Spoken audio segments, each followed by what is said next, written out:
There's no feeling more intense than starting over.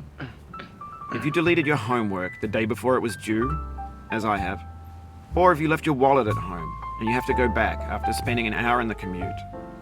If you won some money at the casino and then put all your winnings on red but it came up black.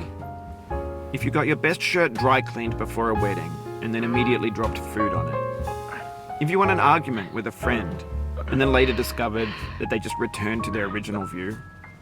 Starting over is harder than starting up. If you're not ready for that, like if you've already had a bad day, then what you're about to go through might be too much. Feel free to go away and come back.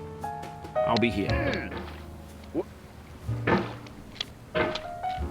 Alright, thanks for coming with me on this trip.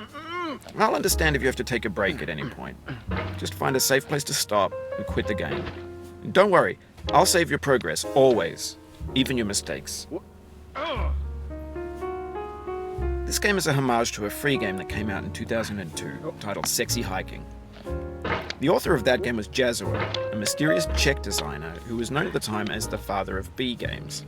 And B games are rough assemblages of found objects. Designers slap them together very quickly and freely, and they're often too rough and unfriendly to gain much of a following. They're built more for the joy of building them than as polished products.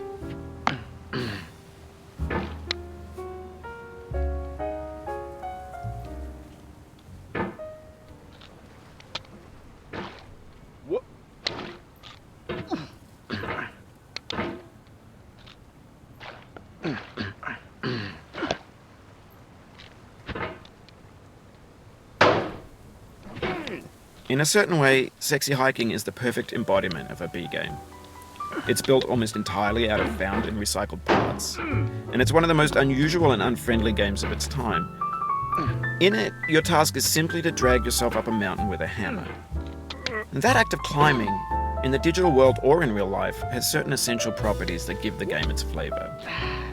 No amount of forward progress is guaranteed. Some cliffs are too sheer or too slippery. And the player is constantly, unremittingly in danger of falling and losing everything. Anyway, when you start Sexy Hiking, you're standing next to this dead tree that blocks the way to the entire rest of the game. It might take you an hour to get over that tree, and a lot of people never got past it.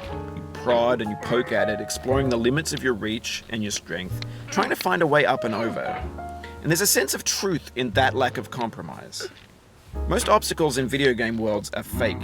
You can be completely confident in your ability to get through them once you have the correct method or the correct equipment or just by spending enough time. In that sense, every pixelated obstacle in Sexy Hiking is real. What?